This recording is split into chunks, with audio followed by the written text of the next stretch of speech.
Welcome to another edition of the Sports One. And we are back. We got the full crew in the house. That is what it's all about. The Yankees, out of any team in the league, are the best equipped to handle a blow like this. I think there is a higher power at play here. He's due law of averages. That dude is the ultimate scrub. It's trash. Yeah. Every person you have in there is fucking trash. Next game, you're going to see a big performance. You can see it in the end of the game, and I'm just totally stoked and excited for this. And we are back. Welcome to another edition of the Sports Report here on a Tuesday. Once again, the Barnes and Tony Show. Anthony, how are you, my friend? I'm doing all right, dude. You know, Tuesday action here. Tough loss for the Rangers last night. Exciting football to talk about. So, you know, I'm excited for today's episode, dude. Yeah, and I don't think tough really does it justice. Gut-wrenching, embarrassing. I mean, I would say gut-wrenching to me sounds like, you know, it was 3-3 shootout loss, that 10-leg shootout. There was no doubt about this one. It was over from the start, unfortunately. Yeah. And, you know, we were talking about this before the show, but I know everyone's saying, like, oh, you know, they don't have a lot of guys that, you know, people are interested in, this and that. By the way, Matthew Ryan messaged me on Facebook trying to rub it in. Likewise. Yep, he's in the house as well, dude. But it's shut the fuck up, honestly, dude. And you're not even, like, where have you been, dude? Like, all of a sudden like, now you're coming out here. The coming out of hiding, we don't do that. Dude. We don't do that here. So, yeah, I mean, I just think it was a complete embarrassment. And I really do believe that, you know, Drury, you know, should be fired, honestly, for not making a move up to this point. I just think it's like that dire, and you're still at a point where you could win plenty of games and have plenty of, you know, a good, you know, playoff seed and all of that stuff. So what are we waiting for? Like, I don't care if you don't it's not the perfect deal. Like, it almost reminds me of like Brian Cashman trying to make the perfect deal, honestly, and just not. Do you think it's a little ridiculous? I understand it's not easy, but do you think it's a little ridiculous that they haven't made any type of deal?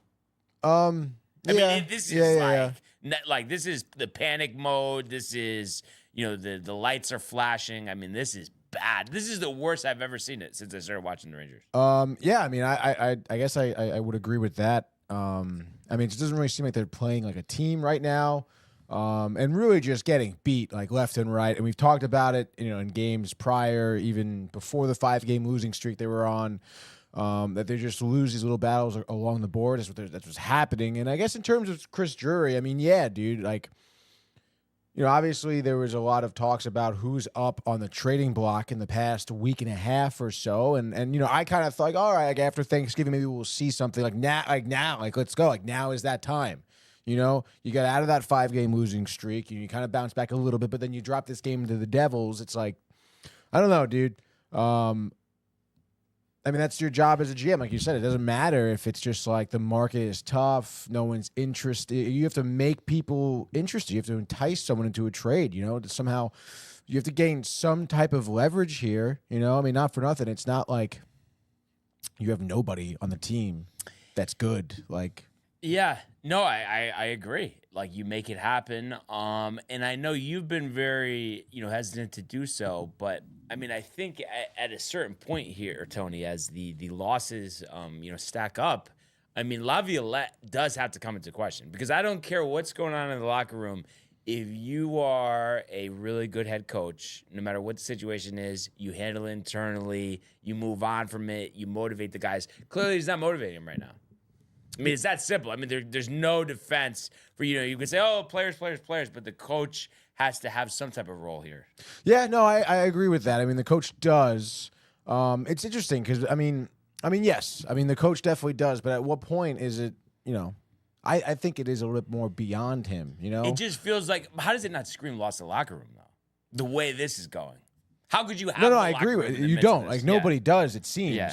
But I think that, you know, there's a point, too, where coaches, if the locker room is that bad, it doesn't matter who your coach is, you know, sort of deal. Because I don't know, man. I mean, the way he speaks, the way, I don't know. I mean, maybe he just doesn't have it in him. You know, his style of coaching is kind of ragging on guys, you know, guys constantly proving themselves. And I mean, if players aren't happy with the team they're in, they're not going to work hard for you no matter what. So, I mean, yeah, obviously he could be doing something to help it, and clearly isn't. But I don't know, man. I mean, like we were saying, I mean, there has to be some type of trade, some type of move here to jumpstart something.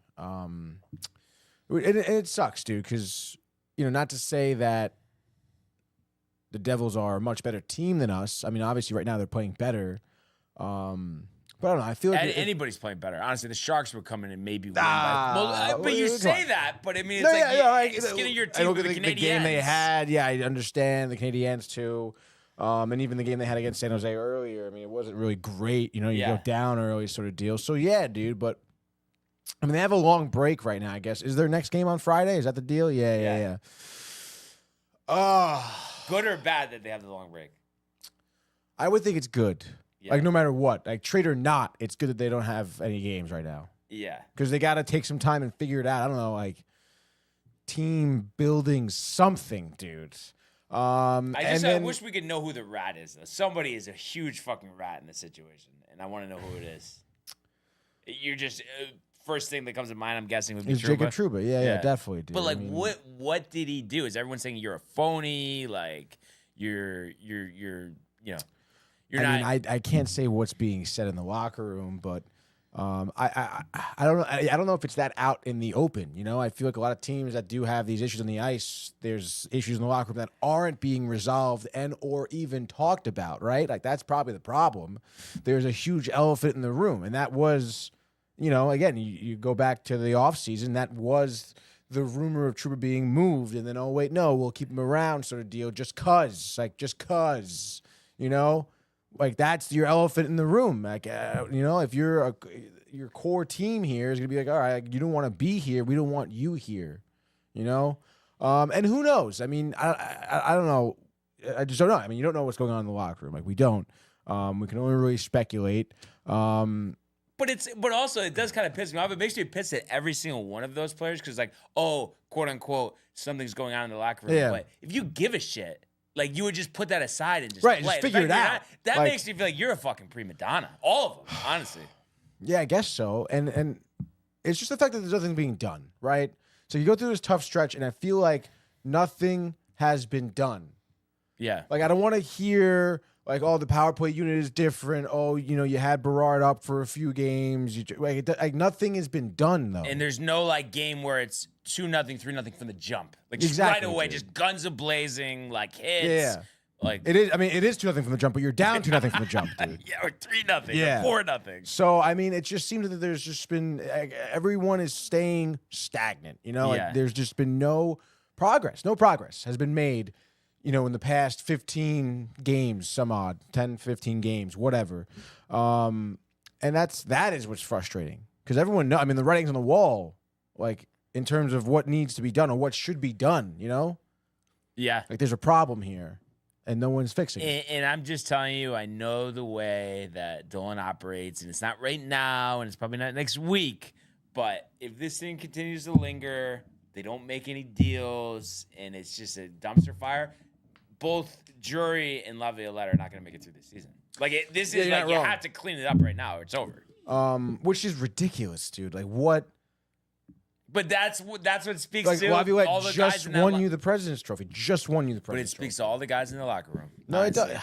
Yeah. It's, you know what I mean? It's like, let's just be real here. Like, I just can't even begin to think of what would cause, like, this, like, big thing. And do you think it's as simple as, like, maybe somebody calling out a couple guys and, like, not feeling like they have their back and like, they just can't let it go? I mean, does that seem plausible? I mean, that's what it would be, right? Yeah, like again, like a fissure in the like group, like someone smack. Exactly. Yeah, like, I don't think you have my back. I don't want to be on your shifts. I don't like playing with you. And all that you're going through for hockey, though, like you're just gonna waste your time. Like, why wouldn't you just like figure it out?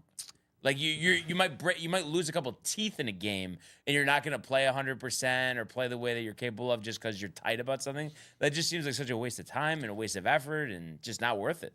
Yeah, no, I mean, it seems like petty and unprofessional is what it seems like. And it's hard to convince me that that's not the issue, you know? Because it's like, Like we saw what the team did last year. We know individually the amount of talent that's on the team. Even as a group, we've seen this team overcome adversities, Yeah. And it just, that something's going on right now that unbeknownst to us, really, at the end of the day. But it does, all signs kind of point to like a locker room personality, ego issue, dude, which is crazy. Like, you don't see that often. Like a huge locker room problem that translates on the ice to like a really good team losing games, It sucks, dude. Just need that win on Friday. Whatever it takes, Tony. I guess, dude. I mean, I want to see more. I mean, it's gotta be more than that, dude. No, but but I'm saying just 5-2. Let's go. Yeah, 5-2, 5-0. Dude, could you imagine though? 5-0, hammered. As long as we're on the right side of that 5-0, Brian. It's gonna be a good time. Yeah. It is, dude. Do you think we're gonna see someone new on the roster on Friday? Yes. I mean, it's just like I said, you can't go forward like this. This is like I know. You are like the old Coyotes right now. Yeah. That's what you look like. And you would think like you get some guy in here today, get him like at practice, ready for Friday, ready to go. So I mean, I don't know. I think if we see a move, we should see it today, I suppose. But I guess we'll see. Matthew Ryan. Oh, it's Tommy. Oh, okay. Hold on, stand by.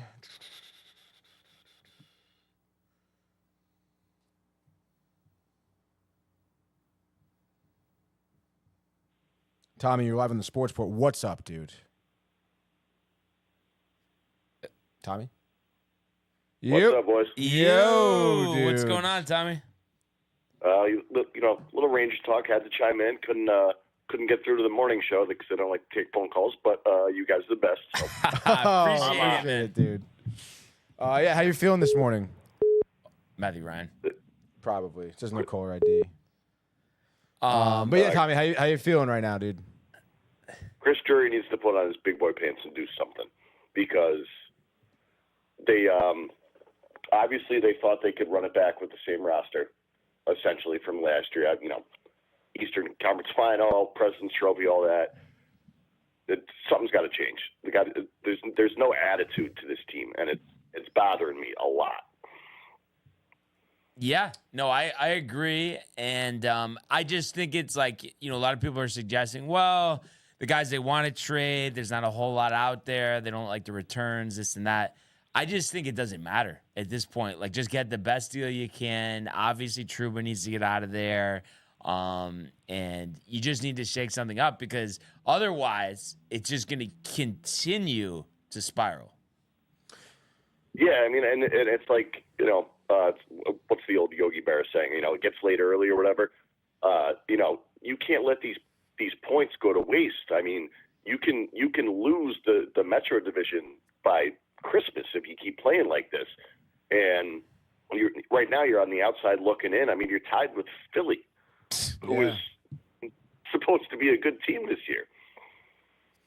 Now, I got a question for you, Tommy, actually, because you said it too. I mean, it was pretty evident, back in the offseason that Drury was kind of staying put with his roster. At that time, did you think that was a good decision? I don't think the market was there over the summer. Mm-hmm. Obviously, we all heard the rumors about Trouba. I never heard Kreider any discussions. That was very surprising to me. Mm-hmm. And then I'll keep trying to read the tea leaves. They bring up Berard and they bring up Edstrom and they keep moving Rempe up and down.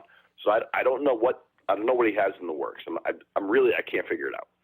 And I read Larry, I read Vince, I read Molly. I'm not sure what's going on. And I think that's probably what is most frustrating, I think, as a fan anyway, because you really don't know. And it's clear that, like this staying put move from Drury, I mean, it's not really working out. There doesn't seem to be a clear plan. And again, we're still sitting here. You're mentioning the market wasn't great during the summer. It doesn't seem to be that great either. So it's just like that uncertainty that's just really, I think, bothering us. And I've mentioned, like, I don't know what you think, Tony, kind of, isn't really like putting too much on him here, but I think that Laviolette has to come into question a little bit. It just, to me, it just feels like he somehow, even though he's barely been there, that he's like lost the locker room. But they said the same thing about Gerard Gallant, and only gave him 2 years, only gave Quinn 2 years. It's like we're like the New York Giants. We're going to do 2 years for a head coach every year, this cycle.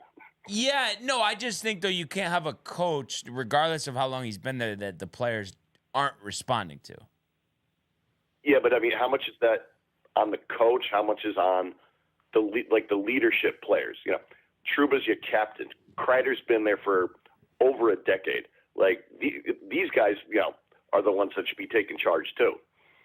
Yeah, no, I agree with that as well. And it just makes me feel like that there's no one on the team that has to stay, honestly. Like, it's just like, because I was saying, it bothers me that whatever happened and whatever rift there is, that they can't just put it aside. I mean, I feel like that's pretty weak, honestly, and just not what the Rangers are about.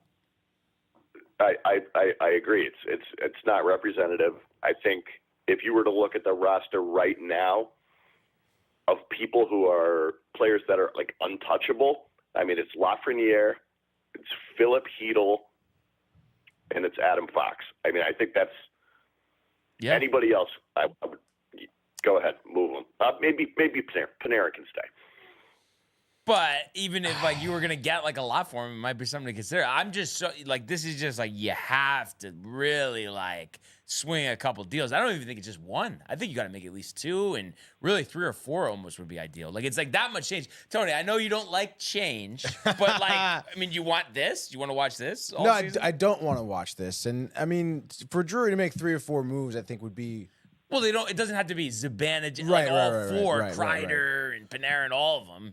But some of them. Vinny T should stay though. I think, honestly, I like Vinny T.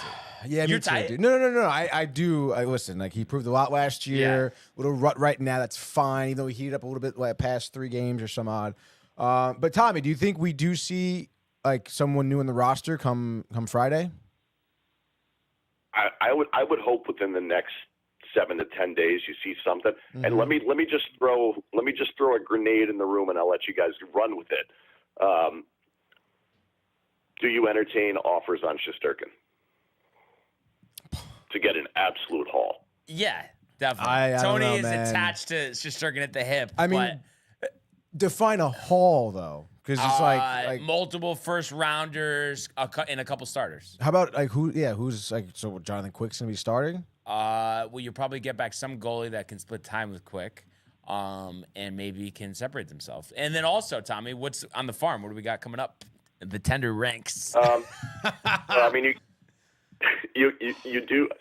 I mean, as far as goalies or like Goalies, forwards? Just goalies. goalies. I think there might be one. We got Mr. Spicy Pork down there. He's Louis Domingue is still there.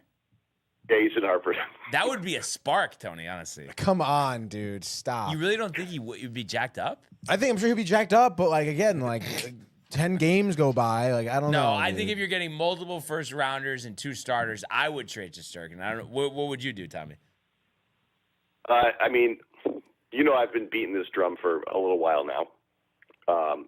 If you sent him to Ottawa, you got Brady Tkachuk, 2, maybe 3 first rounders, and then like another, like representative goalie.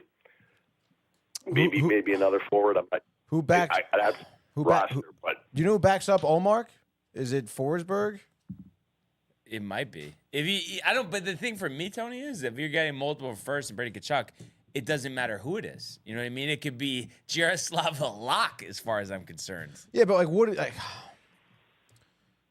imagine if it actually was Halak. that'd be ridiculous.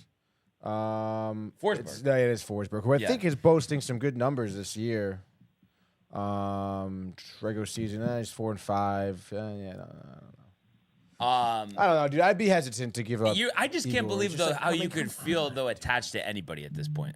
Well, because listen, I mean, I think that it's like the team is not like out of it. Like we're not off. like Right, a but playoff run necessarily. But we Like, are if we don't really switch up the team, though.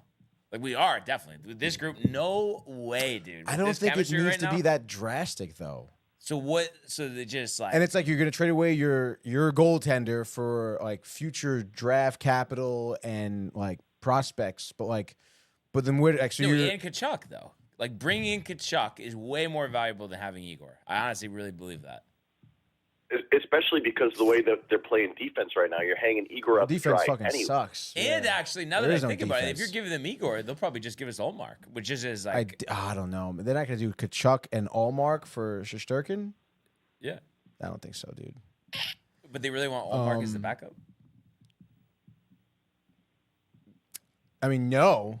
Yeah. They're not gonna take him. There's no way that would But even. then Yeah, we'll they give wouldn't them need him. Mika too, which is fine. We don't need Mika, Tony. I know, like you're like, you just don't want to do it, but it's just like some point you have to rip off the Band-Aid. I don't know, man. That seems like a desperation move, and I don't think we're in that desperation yet, dude. But you think I'm just asking you guys, hopefully it's a good game. Me and Tony will be there firsthand. But like we do nothing. I mean, is it going to be another ugly game on Friday though? No moves. no moves no at line all, changes. and then it's like normal shit. I mean, I don't know. I don't. We're gonna have to probably score a lot to win, like a 4-3 game. When was the last time we saw that? I think they would win, dude. Come on. But Tommy, I mean, is there anything that you see them doing short of a trade that's going to make any type of difference in how they're playing? I mean, short of a trade, I mean, how many times can you like juggle the lines? I mean, Yeah. they had Kako now as a centerman. Mm-hmm. I mean, we were missing Heedle for like 2 weeks. He's like absolutely essential. And then, I mean, I don't even consider our top line anymore. I mean, I think the Trocheck, Lafreniere, Panarin lines are best. And I don't know what Kreider, where he's been. I don't like Sam Carrick that much. He's not a great two-way forward. I can't. Bernie in the building. He's a fourth liner. Yeah. Which is so weird that I feel like for another year we have like an oddball in the first line. Like why? Yeah. Like why is that, dude? Not good. Like Blake Wheeler, Sam Carrick, Roslovic, I guess. I don't know, dude.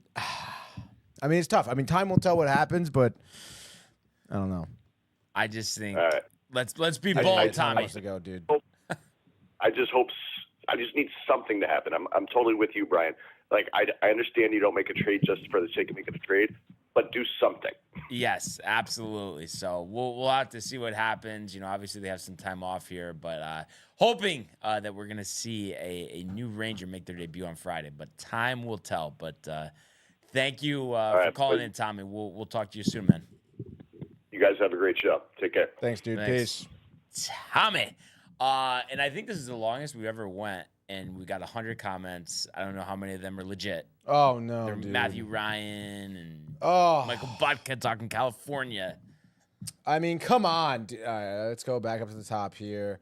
I think we can Simulate the Butka we can comments. get through I mean, a we couple get it. here. California. We know. I guess he does have maybe one good question. He wants to know if he can wear a hat at George at the Cove with a nice outfit. Do they allow hats, or is it at a fancy place? Yes, sir. Open air. Open air, dude. Hats on. But Josh B, most importantly here, says, what is up, fam? Rangers not having a good go of it. Damn, he says. To put it lightly, Josh B. Hashtag TC, hashtag Sports Voice DTV. I wonder where he stands with all these, trade talks coming out here. Josh knows what we need to do. Come on. I was talking to him yesterday with JD. They both agreed. Got to do it. Come on. Got to switch something up. Speaking of switching it up, Matthew Ryan back in the house about them Rangers 5-1. What a joke. Josh B not having a look. Hey, Boulders, he says. Josh B to Matthew Ryan. You are literally the worst fan in this entire universe ever, he says. Which is hilarious. My mother, good morning. Morning. Matthew Ryan says, I've been working a lot, actually. So what? So have we. And then Tommy Donovan, Jury needs to make changes, get the hell out. We spoke about it. Yes. Jay Bird comes in here. Jerry Judy is a beast. That's all he has to say. Career high over 200 yards receiving last night. Which is crazy. He is a beast. And then let's see. 235. Not bad for a 5th and 6th round pick. Not bad at all. Revenge spot. Obviously all for nothing, though. Matthew Gabriel says, haven't looked at fantasy in so long I had Judy on my bench. Sounds about right. Come on, dude. Sounds Talk about a about right. blunder, he says. That's the kind of mistake that could really cost you a season. It's funny. here. I'm curious where you stand with this. I know you haven't been doing fantasy long because I have this situation now where I have 2 leagues. I'm not going to make the playoffs. But for some reason, I still like enjoy like setting the lineup and trying to win just because like someone else is trying to get in the playoffs. Maybe I'll stop them. Like, I don't know. I don't want to lay down, Tony. No, of course not. Dude, you never give up. Right? It's like Yeah. kind of funny. Like, oh, you're gonna make the playoffs? Oh, sorry, you're not. Neither am I. But Yeah. neither are you. Yeah, exactly. Speaking of that, Matthew Gabriel says, come on, dude. Michael Theophil in the house. I've been saying they need to make changes since they lost to Florida. I've seen this before with Dolan-owned teams, he says. And he says, Drury here is focused on Connie Grove's returns more than the Rangers, Right dude. on the head. And then Matthew Ryan says that the trash talking helps distract him from real world issues. Obviously, dude. And he says, what about Igor staying? I think if Rangers want to have success, they need Igor. I Don't think get Tony too excited. even some reasonable talk here finally for Matthew Ryan. And then let's see, Josh B. hype for Tommy Hawkey. Josh and then B you is mentioned riled. Bernie. Good in to the hear house, from Bernie. dude. Good to hear from Bernie. Always great to hear from Bernie, dude. But I still can't believe though that you're that set on Igor if we're gonna get a big return. I just think the cupboard is bare. It needs to be replenished. And is he really worth the highest goalie in the game? I don't know. Yes, Part of me thinks I think like, he is, dude. I think he's good, Tony. But I question if he's great or if he'll ever be great. Honestly. I think first of all, he is great. Okay. You haven't seen the lapses that I've seen the last couple of years? Like we're in the just can't batting practice for games, for weeks, sometimes. I think that, he did have that injury last season, kept him out for a little while, took him a little while to come back, but he's a big reason why we were so good and why we won the President's Trophy. And I'm telling you right now, dude, like, a lot of bad defense. I think if he has better defense in front of him, he's going to be good.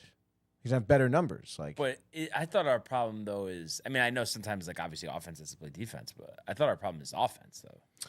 It seems to be everything right now, dude. No, but I'm just saying, like, I don't think of like, oh, like let's get like the best defender out there, and like that's gonna change everything. I just think it's like this goes back years with the scoring. Like that guy that no matter what the scenario is, can score. I mean, I don't disagree with you. Yeah. But I'm just saying, like Igor, again, on the stat sheet, maybe giving up goals. But I mean, look at the blown like defensive coverages here. I mean, you had like the first goal given up against the Devils. You had Schneider like way deep in the zone, and there's one defender back. Like, what are we doing?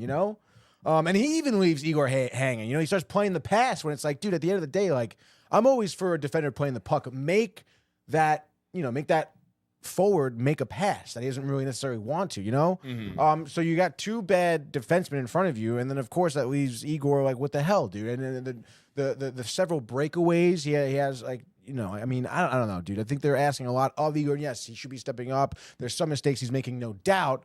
But if he has a better defense in front of him, he probably feels more confident. Maybe he's being challenged less. So when he does get challenged, he's like fucking ready to go, dude. He's not questioning whether or not he's going to need to have like defend a 1-on-none or a 2-on-1 and have a mismatch or something like that, dude. And the only thing I'm saying, Tony, is I'm fine with keeping him. I'm not saying he's the biggest problem, but I'm not. I just think like anybody at this point is on the table. That's just how I feel. I just think. You really need to shake some things up. So that doesn't have to be the thing you do, but let's see what the options are. But let's like get going, though. Yeah, no. I agree with that. With that Like sentiment, whole, get going. Like we but don't have another. It's still like how many? There are very few goaltenders, if any, Brian, that would put the Rangers in a better position in terms of goaltending. Like very few goaltenders, Hellebuck, if any. And but like you're not getting Hellebuck. Like Wait, you're why probably not getting Olmark. Like, and I think he's better than Olmark. Igor. Yeah, definitely. Yeah. I don't know why I'm blanking. Like I guess. I mean, dude, if Markstrom looks like he's working out pretty good. Markstrom was phenomenal. He was honestly again, I know that there's a lot of problems with the Rangers, and it's like, yeah, you have to find out ways to score. But he played a great game. Dude, there's probably at least like 4 goals on the table there. Yeah. You know, like he did play. He had what 39 saves, I think. He played 38. a phenomenal game, dude. Yeah. Like bailed out the Devils a lot of times, and there was times even like in the first period when the Rangers were down 2-0, like they probably had, I don't know, maybe back-to-back shifts or just 3 straight minutes of offensive zone time, and it was pretty sick, dude. But like behind every shot, it was either getting blocked or just Markstrom was on top of their game. And I mean, that was something that the Devils need to improve, you know, in their offseason was their goaltending, and they did exactly that. So, I mean, Devils are a good team, Matthew Ryan aside, even though they have things they can work on as well, but still, they're a threatening team. So, I mean, it's not a hard and easy game to begin with for the Rangers, the crosstown rivalry, you can call it, cross-state. So, you know, whatever, dude. It's whatever. I mean, I don't know what else to talk about now. You know, like it's fucking on to Friday, you know? But you don't think that Drury should have to walk the plank if he doesn't make a move by Friday? By Friday, I don't know. I think Tommy 7 to 10 days. I think that's a good rule of thumb. 7 I'm to just 10 concerned, though. I don't know. I just have this thing. Like, I hope I'm wrong, but it just feels like they're not going to win until they make the trade. Like that's what it really feels like. No, yeah, and listen, I'm not saying don't make a move at all, but I think that in this time, you still have like some wiggle room in terms of these games. So I think Drury should take his time because if you are making a drastic trade, like it's gonna have to be well thought out. Okay, and kind of methodical, and you got to make sure all your ducks are in a row. So you want to take 7 to 10 days to figure it out right now? Like, do it, but you figure it out, you know? Like, make something happen, 7 to 10 days. And it shouldn't be, like, I don't want to feel like we're getting fleeced here or we're trading down just for the sake of trading, like Tommy was talking about. Like, you have to be pretty careful, I think, about your next move. Yeah. You know? You have to be very careful. But I think this goes back to the offseason, so it just seems like, you know, he's had a lot of time to see what's out there. Yes, absolutely. And it might be time to, you know, take some risk and maybe get rid of guys that you didn't necessarily want to give up. Yeah. Just to get things, you know, moving in a different direction. But before we get to the football game last night, just I saw this, I guess it was last night or maybe it was overnight into this morning. What are your thoughts on the Mets potentially interested in Clay Holmes as a starter? Did you see that one? I did not see that one. Yeah, reported by who? I think Joel Sherman.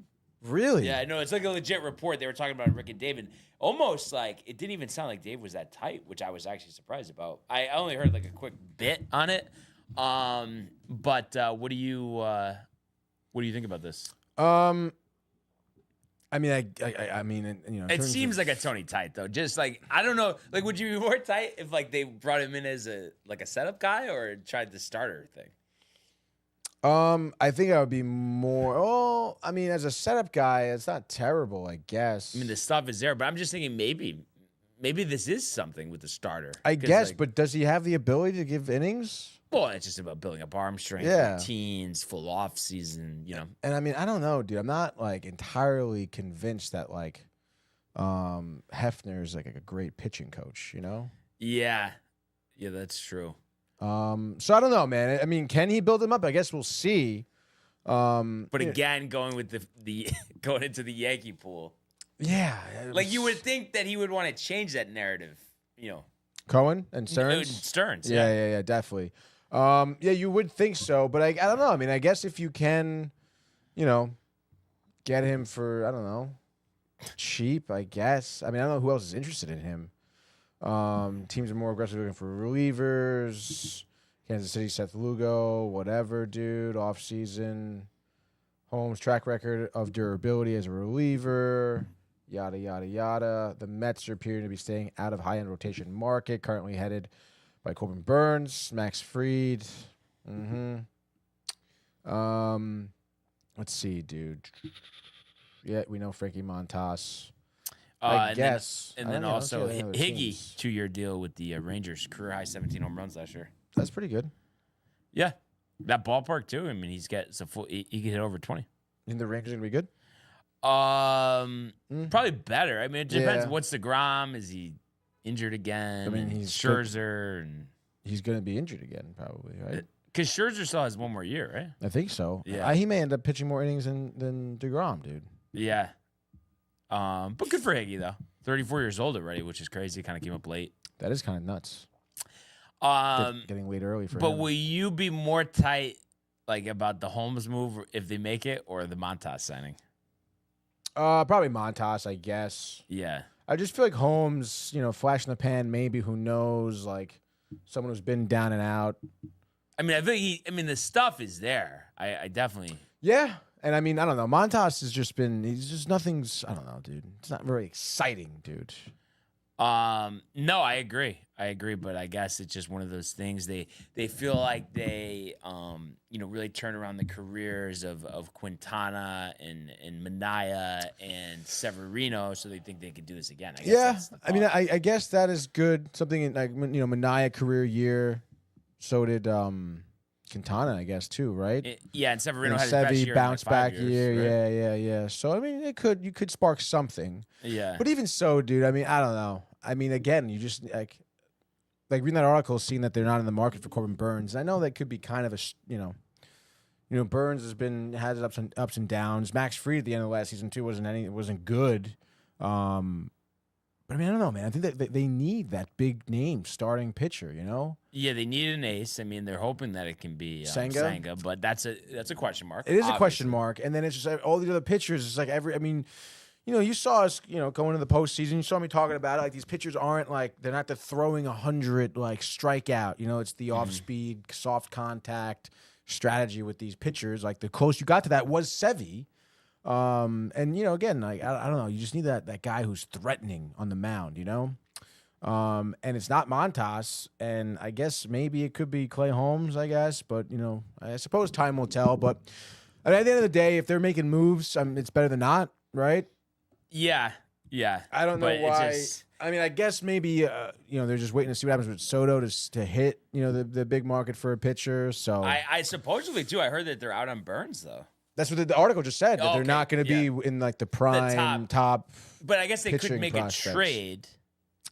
Yeah. I don't know if they have the prospects though to get somebody like Garrett Crochet, but that's like a guy that comes in mind. Yeah. I guess they could. I mean, Crochet. How much value you think he has? A lot. A lot. You think? Yeah, even I know it was weird last year with the last year, innings and yeah. like his attitude maybe, but I mean the way he started that season. Yeah, very good. So yeah, it'll be interesting. I also saw that people wouldn't be surprised if the Yankees make a trade for Cody Bellinger, which I actually like to play first base. I think that would be good. Left-handed bat. Obviously didn't have the great year he had 2 years ago, but was solid last year. And you feel like with that porch, he could easily hit 30 home runs. And if he's going to hit 260, 270, be great at first base over Rizzo. It's so funny because I feel like we had the same conversation when the Yankees got Rizzo, In terms of what he was going to do? Yeah. Like, literally, Well, he did do that, actually. No, yeah, exactly. He did. But it's just interesting how they're kind of past few seasons and whatnot, like that first baseman question mark. You're kind of picking up guys at the end of their career, it seems, towards the end anyway. Well, at least, though, Bellinger, I think, is still under 30. So. Is he really? Yeah.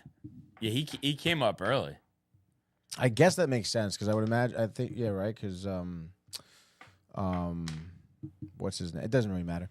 But I like that. I mean, I've always liked Bellinger. We talk about him, I feel like, all the time. So, I mean, I guess we'll see what happens. Yeah. But I do like that. Yeah, waiting for the stove to get hot. But I did watch Yankee Hot Stove last night, no pun intended. So it was good to see that. And, basically, I'm sure you've seen it, but, just Jack Curry was just reiterating that, the Yankees feel good about where they are with Soto, the meetings and stuff. And everybody kind of seems to think the next week and a half, we'll finally get, an answer on that.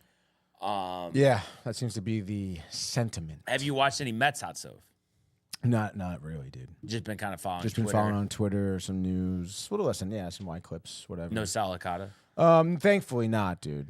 By the way, Bellinger, 29 years old. Yeah, we'll be turning 30 this season. Yeah. So, I mean, I think when we got Rizzo, he was like 31 or 32. So a couple years before that. And I think he only has a couple years left on this deal, maybe 2 years. So it seems like it would make sense. So let's see what happens. But let's go to the world of the National Football League. He wants Jefferson, climbs the ladder. Oh my goodness! Justin Jefferson, the catch of his life. Burrow fires, intercepted. picked off and a pick six. Mika Fitzpatrick, an absolute ball hawk. Niners twist up front and get to Tagovailoa. Bosa again.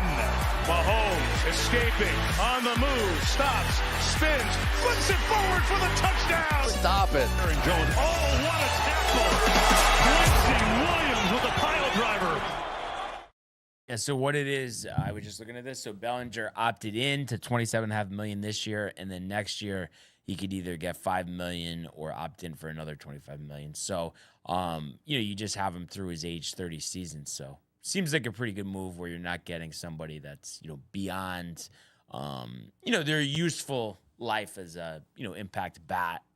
Useful life. I would like to see that though, honestly. I would also like to see that, and I think that him on the Yankees, that organization, His like, father. his father. Did you know about the father? No, You didn't know he played for the Yankees? no. Yeah. What? How many years? Like 2-3 years. Was Really? on a couple of those teams, that won the 3 straight championships. First baseman. Did more of an outfielder actually. Outfielder. But yeah, Clay Bellinger Mm. is the father. So Clay and Cody.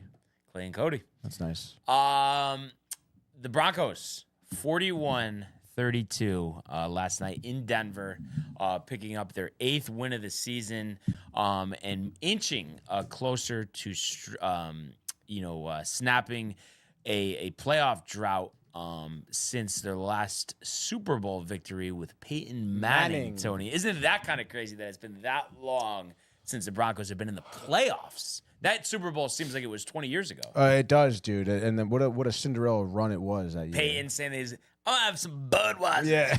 You remember that or no? Yeah, I do remember that, dude. Oh, how much did he get paid for that Come one? on, dude. Remember that? Peyton's whole, good. The whole talk of that. Peyton's Didn't throw good. a touchdown during the Super Bowl run. I don't know if we'll ever see that again.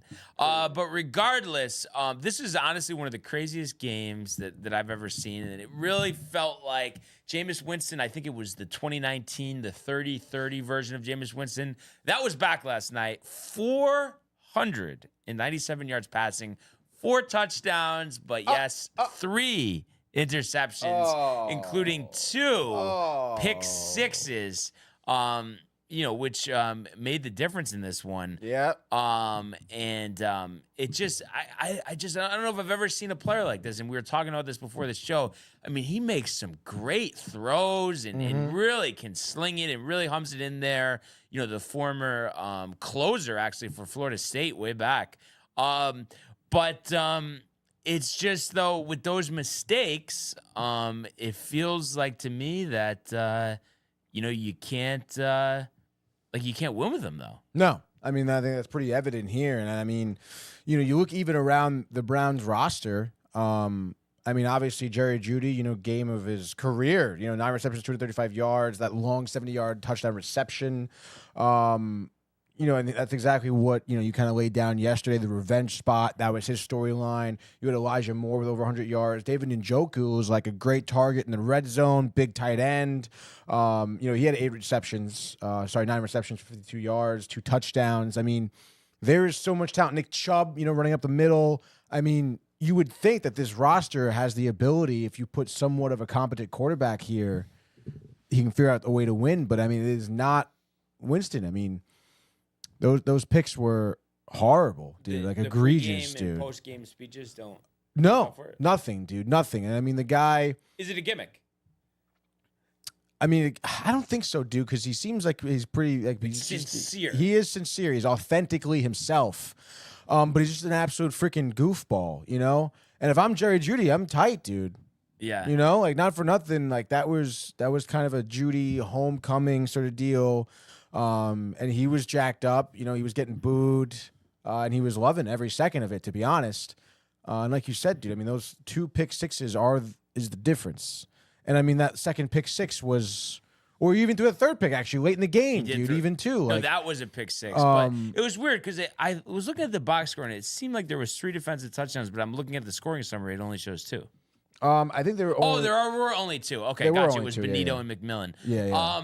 But am I crazy to say, Tony? I just feel like, though, if you could throw for 4 touchdowns and almost 500 yards, I feel like somewhere, and it may be very deep inside of him, he's capable of not making all these mistakes, but it's like I don't know if it's like he's lazy. He's refusing to dial it back a little bit, not take so many chances. I mean, I just feel like with that type of arm, you're telling me that he can't like figure it out. I know he's been in the league a while, so it's like, I mean, if it was gonna figure it out, you would say, oh, well, it would be by now. Yeah, I know. I mean, it just seems like, yeah, I guess if he has that ability, but it's like, you know, Josh Allen, as if he never stopped throwing picks. You know, like, where's that going to get him? Like, not to the Super Bowl, not to the playoffs, maybe even, you know? So, I mean, I guess maybe he's just, not capable of limiting his risks because, I mean, I don't know. I don't know what it is. If he just thinks he can rifle it in there and get past defenders because, like, again, like those 2 pick sixes, like what are you looking at? You know? Like that, the first pick six against Benino, whoever his name was, dude. I mean, he was there the whole time, like eyes on Winston, never stopped, read him like a book.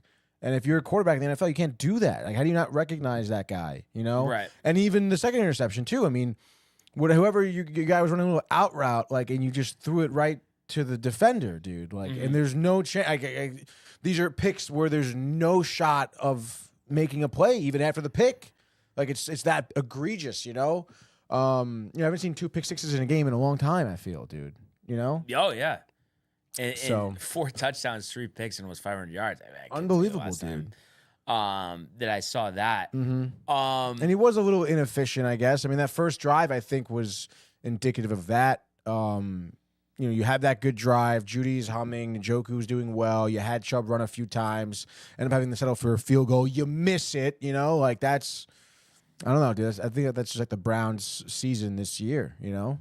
Yeah. No, and it's crazy, too, I have to say. Like, and I know relative, of course, like I'm not, but it almost makes me feel a little old here just because this is Jameis's 10th season in the NFL. Wild. And it was part of the college football heydays, him at Florida State, the winning streak, battling Marcus Mariota, them going 1-2 in the draft, and here we are. Both of them. You know, in the 10 seasons later, and it's like they both unfortunately didn't really pan out. I mean, they're still in the league, great, but is never, Mariota somewhere? Yeah, he's the backup for Washington.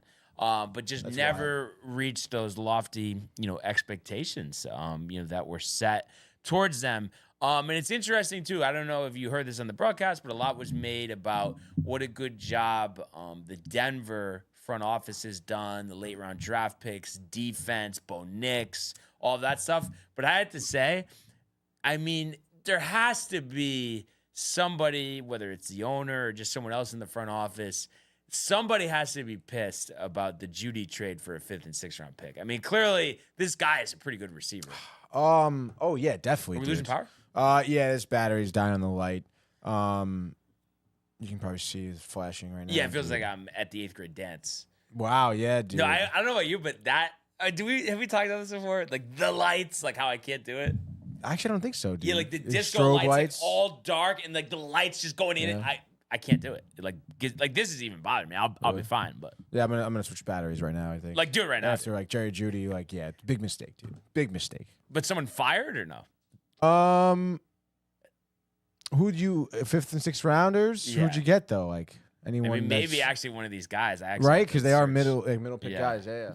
But I always knew he was good, and I always knew, you know, that he was bogged down because of the poor quarterback play, you know, that they had in Denver, you know, his entire career. And I'm imagining too, they had picked up the 5th-year option, you know, that they didn't, you know, didn't want to pay him a new contract for whatever reason. But I just think it's just been evident, you know, since his days at Alabama, that this guy is a star, and sure, you know, they have, you know, Cortland Sutton, who's pretty good, but I don't know, man. I just think Jerry Jeudy, he's 25 years old. You know, he could have been the future of your receiving room, and I'm sure they're happy though. They drafted Franklin in the draft, and like, yeah, he looked pretty good last night. But I just knew that it's like Jerry Jeudy is not a guy that's, you know, that is only worth a 5th or 6th round pick. So that kind of just stood out to me. I know it's easy to say, oh, he had 200 yards, but going into this game, He's having a good season to begin with, and definitely after this game, as he's up to 880 yards on the year, he is pretty much a lock for his first career 1,000-yard receiving season. So a great job by him. What do you make, Tony? I think especially earlier in the year, you were questioning Denver. How good are they really? Has your thought process there shifted where you could potentially see this team, being somewhat dangerous and a threat in the postseason, where maybe they win a game or two? Win a game or two, dude. I guess so. I mean, Bo Nix, I think, has started to mature, kind of, I guess, maybe better than I had anticipated. Yeah, 2,800 yards, 17 touchdowns, 8 picks. I don't know. I feel like, look at the game logs, there are some games that are, I suppose, maybe a little underwhelming. But I mean, he makes it through games. If he stays clean too, he puts his team in a position to win for sure. And I mean, their receivers seem good. I don't know. I think that their secondary. I don't know. I don't think their defense was that great. I know the 2 picks are good right there. But I think that they did have. I mean, they definitely had issues. I mean, Jerry Jeudy was fucking wide open. Several times, but the defense has played well. I don't know why, but it almost feels like it's like just nobody can cover Jeudy, and almost like no one can stop Jameis from getting yards. Yeah, just wait for the pick six and exactly. So I don't know. I do kind of question their defense. Like, it's a better team. They definitely had issues covering Njoku. It seemed that there was mismatches on that assignment every time. Njoku, big body. So I don't know, man. I don't think that they will be threatening in the postseason. I don't think so. Well, the thing that's tough for them is, just a matchup thing. I believe, and I'll double check this, but as of right now, they would match up as the 7th seed in the AFC. They would have to play Buffalo in Buffalo. So, like, no shot. Kind of like, I would give no shot, dude. Like, Bills and they cover. But it's interesting. What about if it was the Chiefs? If the Bills jumped the Chiefs? I think it'd be. Chiefs don't cover? But like that they would win, you're saying? Chiefs would probably end up winning, even though I predicted the first game exit by the Chiefs. So I gotta stick with that, dude. Who they're playing. I'd be rooting for the Broncos, obviously, in that instance, dude. Let's go Bo Nix, dude. But it is kind of weird with the Chiefs. Like, what do you think it is? Fat and happy? Fat, happy, but they're older, winning, though. dude. It's weird though that they win though, so it's not like they're that like lazy. But is it like are they not working hard enough, or is it like this is years like of effect of Tyreek Hill leaving and how they haven't been able to replace him, and Kelsey is good but not great like it used to be? Yeah, no, I think so. I mean, you think Travis Kelce, I mean, he's got a lot going on in his life. The podcast, the TV show, Taylor Swift, dude, another year older. Like a haircut. Like, what is he, 35? Like, yeah, I think, right? 35, 34. Yeah. So I don't know. I think he is complacent, fat, happy. I don't know, but I mean, Mahomes is not having. He's having probably one of his worst career seasons, right? Yeah. Like of his career.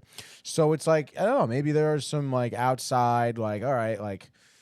I mean, being that highly competitive year in, year out, I would imagine is exhausting, So you think they're a little fatigued? Maybe, dude. And again, like you said, like not replacing Tyreek Hill, the constant like revolving door of receivers. Who's your number one man? The injuries this year, they struggled as well. Pacheco missing a lot of the year. Exactly. So, they can only do so much. Andy Reid, the hamburgers, dude. You really had to go Terry Bradshaw? I mean, he does it to himself. He does it to himself, dude. Don't we all? Yeah, dude. Go for a burger right now, dude. Oh. But yeah, it is just kind of peculiar. What's Philip saying? Philip's up to a few things here. He says Broncos coaching wanted zone coverage. Wanted zone coverage. I guess he said PS2 covered him over Patrick 54% the second of the time, dude. Broncos got to stay out of the zone coverage. I guess, and then he's saying Chiefs are like the Eagles of last season.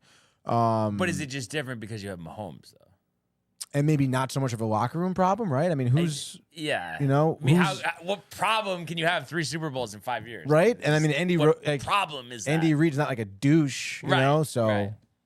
I don't know. It's interesting. Dude, it is one of those anomalies because it is. You know, we were talking about it last week. It just seems like they linger around. They play down to teams, but it's just when there's 2 minutes left and they need to score, they end up scoring. You know, if they need to make a big play, they make that big play, and then they end up winning. So I don't know, dude. I mean, it's definitely gonna be interesting to see where their season ends up panning out. But Yeah. go Bills. And I think too, what separates them, and of course Hill was a big part of this, is like I don't think they have the deep ball going that the way they used to, and like I said, Hill was that guy, but Worthy can be that guy, so I think they should utilize him more, and get more. And I think they're working on this, but more consistent targets to DeAndre Hopkins, because I think he still has some of the surest hands and is probably still one of the best route runners in the game. So be interesting to see moving forward, you know, what they look like in that big Sunday Night Football game, Big. you know, against the Chargers. That should be a really good one. You're taking Chargers? Oh my goodness, dude. I think so. Really? Yeah. I mean, we got some time to figure it out. We have first selection this week with the picks, by the way. So Oh yeah, you're eyeing that game up? no, because I just feel like though that's one of those things, like if you're really not sure about it, what do you really, you know what I mean? It's like, why of all the games you're gonna take that one? Because I know, I'm of all not the sure. games, dude. Like I know you, like, you know. Bucks over Raiders easily. But right, I mean the Chargers Chiefs, like you can't feel like that definitive one way or the other. To me, I it know. just screams tight game. It is. Maybe game expiring field goal. Yeah. That's what it feels like. And I just wanted to do, before we move along here, our usual rundown of the games in the coming week. We mentioned the Thursday night game on Prime, you know, in Detroit, Packers Lions. Does that feel like a game? I know that you're alluding Lions, but like that it's going to be kind of a vintage classic. Maybe not the Hail Mary at the end, but played pretty tight to the vest. Or Yeah, I think so. Right? I mean, you know, can Jacobs keep up running back with the 1-2 punch? Gibbs, Montgomery, who knows? The deep ball, is he going to be there for Love? Is he going to be clean? Is Reed going to be his top receiver? But I do think Lions at the end of the day. I mean, but like tight, like, or no? I think at 3.5 is the number. 3.5 is the number I'm looking at right here. I don't think it'll be. I mean, Lions cover that definitely. I might have a signing to announce for baseball, but I'm just going to double check it. Ooh, I would buy that up to even 5.5, 6.5 potentially. Yes. This is per. I just want to make sure this isn't a. Yep. Yeah, this is real. Left-handed reliever Aroldis Chapman and the. I want to see if you can guess it. Wait, what? What team? Like where he went to? Chapman went to. Tigers. The Boston Red Sox. No on a way. 1 year, $10.75 million contract. Boston sought left-handed help for its bullpen and lands the 36-year-old.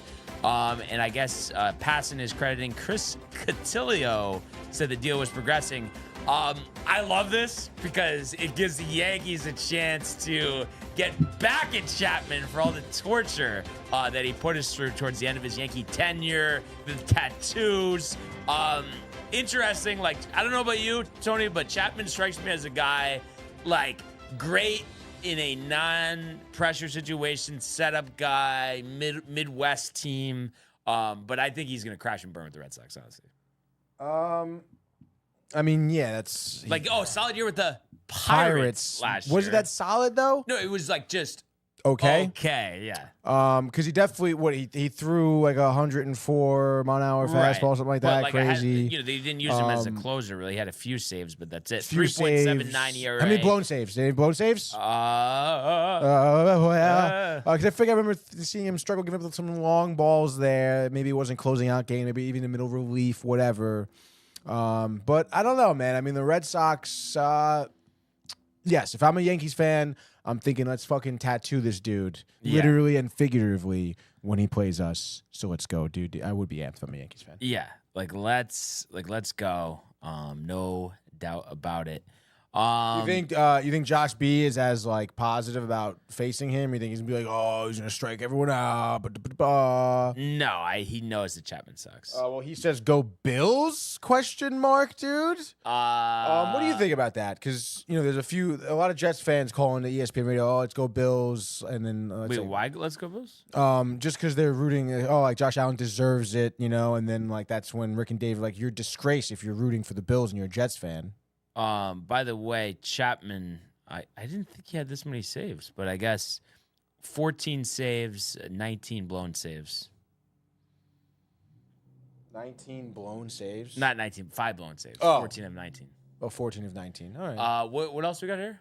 Michael Thiefel says they aren't Jets fans then, and then Josh B says you said that before, Tony. Oh, go Bills. Yeah, you did say go Bills. Yeah, because if they're That's what playing the I'm saying. Chiefs, I'm rooting So for the Bills. Michael, though, is saying that you're not.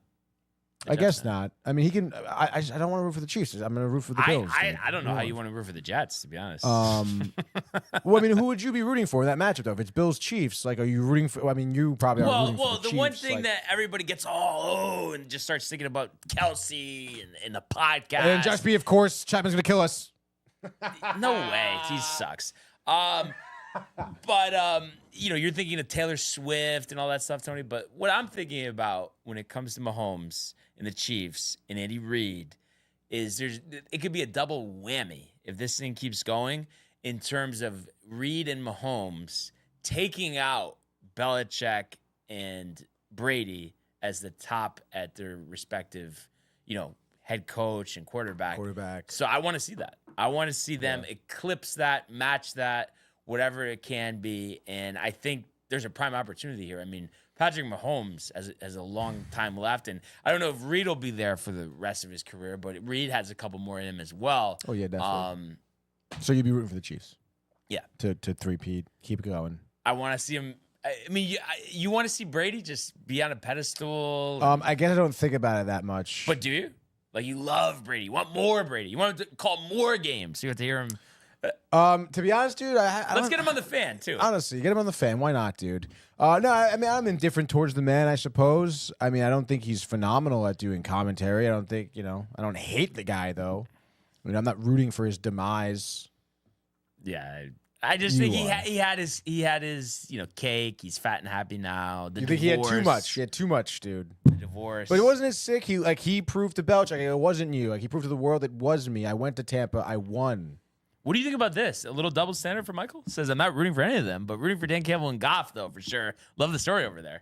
I just figured this would be Tony. Come on, dude. It's the same thing, dude. Fire back at Michael. Yeah, I'm rooting for the story. The story is great, dude. Josh Allen, the comeback, dude. Speaking of Josh's, Josh says it's how the Yankees luck is. Not Chapman, though, because he just doesn't have control and the right mental mindset. So that's why I'm not worried about Chapman. But back to what we were getting at here. So you got the Packers-Lions game, 3.5-point spread, 51.5 on the total. That'll be a treat on Thursday. And then the Sunday slate, Jags, Titans, snooze fest, Titans 3.5. I guess Lawrence will be out, but yeah, I guess the Jags are that bad, but boy, the Titans suck too. Jets and Dolphins, 6.5-point spread for the Dolphins. I think they blow out the Jets in that one. Falcons, Vikings, the Cousins reunion game. I think Penix maybe comes off the pine in that one. Minnesota 5-point favorites, 45.5 over on the total. Saints, Giants. Saints 5-point favorites here on the road.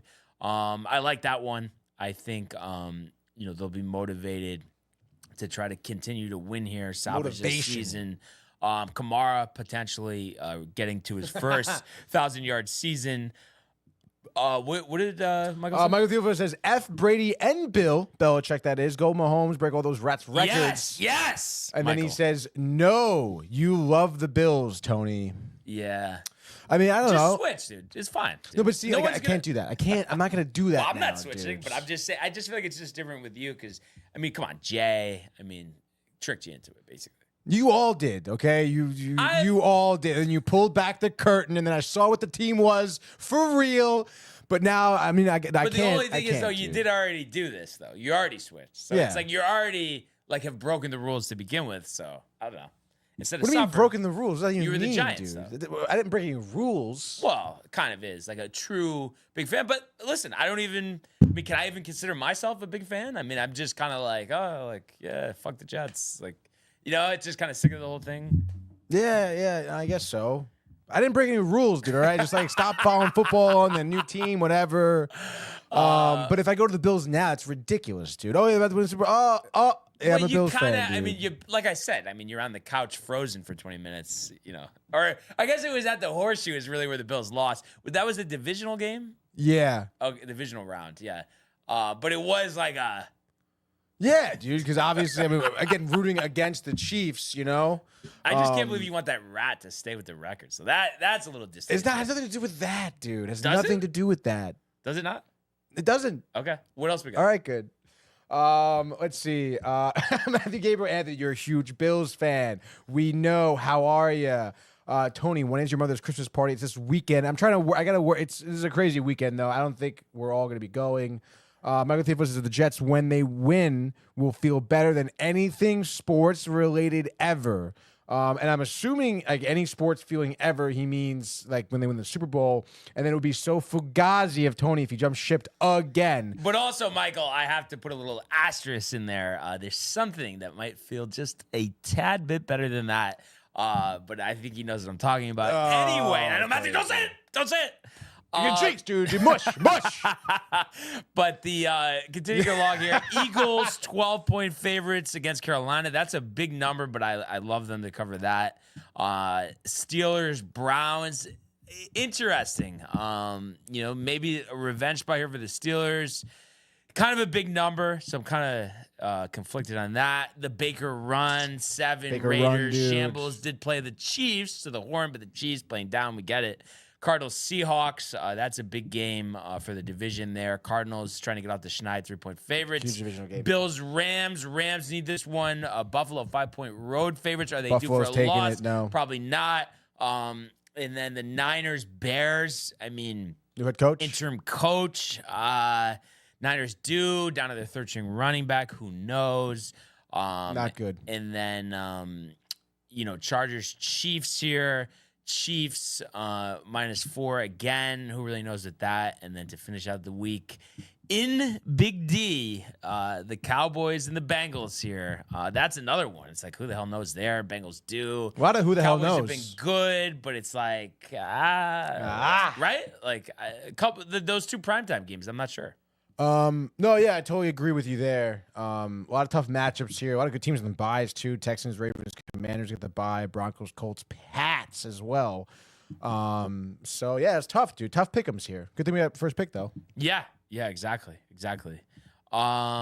Did we get to the Michael? It'd be so fugazi of Tony. Yeah, we did do that, dude. We did do that. And it would be fugazi, dude. And then to go to a team like the Bills, it's just like you can't do The that. Bills, who it's not like they're like front runners. No, yeah, exactly. They have loads of championships, 0. Yeah, true. Only New York team, technically.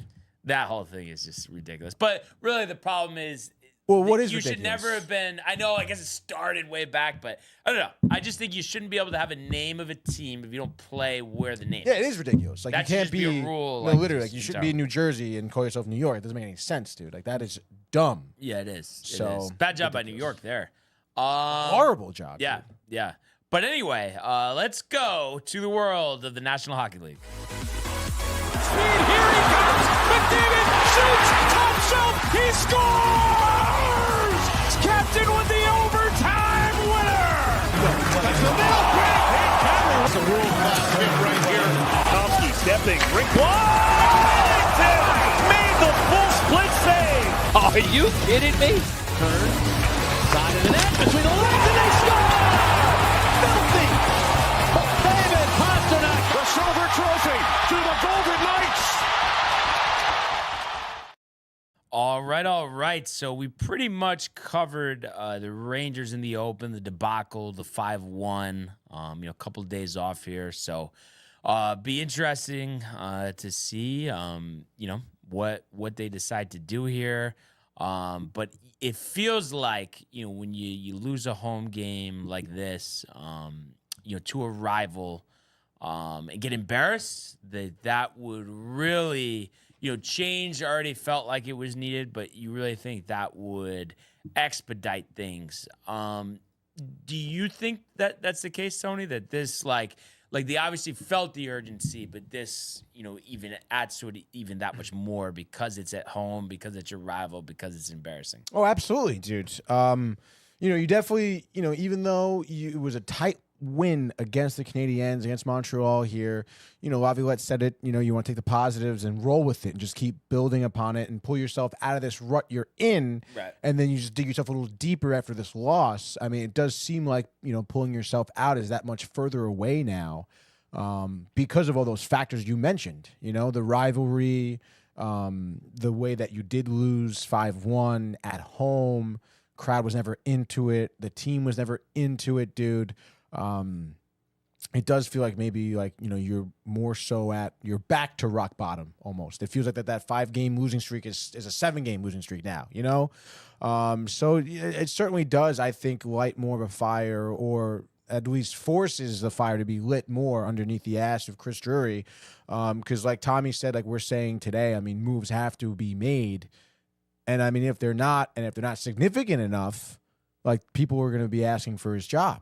Well, and I agree, obviously. But also just thinking about this more and more, and I get part of it is like some of these players, probably like Trouba and maybe even like Kreider, even though he doesn't seem like this type of guy, where they feel like, oh, they're definitely going to get traded, a lot of juice about that. And then they're just like, oh, well, why am I going to put in effort on this team if they're getting rid of me? They don't want me. But what I'm getting at is and I know I already kind of said this, but it does piss me off that they're just like being so like lackadaisical and almost like source sports. And that's why I just feel like I'm at the point where I don't care really who stays and who goes, because I just feel like if you have any type of character, any type of pride in yourself, I mean, even if you weren't going to win, you put forward a better effort than that. I mean, this is like the worst effort possible, Tony. I mean, what did you want it to be? 10-1 and then that would be worse? Like, it's like, this is embarrassing. Like, complete embarrassment. Yeah. I mean... And you don't get riled for the Devils? Like, you don't care? Like, oh, yeah, they could walk all over us. No, Brian, of course I care. No, dude. but not you. I'm saying the players. Oh, yeah. No, I mean, listen, I think that they... Like we were saying, there's something clearly going on like inside this locker room that is affecting the outcomes and the level of play on the ice. And it's clear that I mean, I'm not saying that they don't care, but that issue in the locker room is, I don't know, it seems to be more overbearing than these losses, right? I mean, that's the bottom of the issue here. The actual problem is their locker room situation they're in, whatever it may be. And it's just at this point it's up to them to fix it, And if they can't fix it, if Laviolette can't get the leadership positions on the roster to fix it, like that is when you have to move players. So. I mean, I don't know, man. I mean, I don't think I'm not in that instance where it's like let's go, let go of everyone, Like not let go of everyone, but be open to letting go of anyone, depending on what the deal is. I mean, but again, that's what that is. Then that's you saying we can clean house, like we can totally flip this roster. But just be open to whatever collection of players you need to move to get what you want to get. That's all I'm saying. Doesn't need to be everybody, but I'm saying right. I don't think anybody should be off the table. Sure, you want to say Lavi's off the table? Yeah, I agree. So then Loft is off the table. Then you're not saying everyone's not on the table. So one guy, because that's really what it is. I know. Oh, Trocheck, Fox, nice, you said whatever. too. But I think, yeah, sure, them too. Fox has some nice value. So even though he's younger and he's a New York native, Jericho, Tony, the Battle of Jericho, right? Yeah. I would be fine with trading him if we're gonna get good value back. That's all I'm saying. I just think don't be afraid to do some things that maybe make you a little uncomfortable. Yeah, this whole thing makes me uncomfortable, dude. So I don't know. I guess we'll see what happens, dude. But I'm not, Trouba, I'm expecting to be gone. Again, Kreider wants to be in the trading block. I don't really agree with that, even though he fucking wants to fumbled be it. Traded? I really couldn't imagine why he would want to be traded. And you don't think there's any way he's a guy that people are tight about? I don't think so, dude. I mean, he's the most tenured Ranger last year. I mean, hunky dory, Right. like there's really no reason why or what would happen that the team would turn on Kreider. You know, he was that guy we saw last year. Him and Church, last guys off the ice, first guys on, dude, dabbing everyone up. Like, I don't know, man. I don't think that. But then again, I mean, you know, there's a lot of, I guess, variables here and things we don't know. Because I don't know, but I mean, I don't know about you, if maybe I'm just missing it, but it doesn't seem like that is being talked about, like a locker room problems, right? Like, any article I read is more so about, you know, their lack of defense or lack of offense or just poor play in general. I don't know. It's just weird that no one's really talking about it. I guess Rosen a little bit last night on the broadcast is you know, hinting at there seems to be no level of production and kind of grittiness to how they were playing last night. And I don't know. I mean, I guess we'll see what happens, but it is very troublesome and worrisome. But I guess, you know, like I said, we'll see what happens, dude. All right. We'll find out. We'll find. I mean, there's nothing. I don't know what I mean. Is there ever like at the game, like a walkaway point for you? Or No. Not even 6. Nothing. Start of the third. I'm not gonna walk out of that All building without seeing the whole game, dude. All right. Like, come on. I'll make sure of it. I'll remind you of that. You know, I can see you getting a little too hammered, couple car bombs, and it's like 7-1, 10 minutes to go, and you're just like, dude, let's just get the hell out of here. 7-1, dude. No, I don't think so. No, I'm kidding. So. I mean, because you're only there so much, the ambiance, right? Obviously, there's not too much ambiance with a loss, right? Like that, but just being there is sick. Obviously, just you want to win, of course. Yes, I do want to win, and we will win. We will win. Are you guaranteeing it? Ask me on Thursday. I'm asking you right now. Don't think about. Yeah, then I would guarantee if I'm not thinking about it. I mean, I almost am guaranteeing it just because it's like, dude, like it's not. You're not gonna lose every game the rest of the season. You're not gonna lose every game, and you're gonna like pull it together. And you know, not for nothing, like the Devils are good right now. They're better than the Penguins.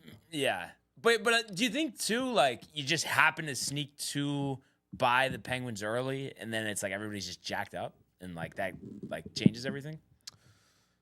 The goal song going. I really hope so, dude. You know, maybe.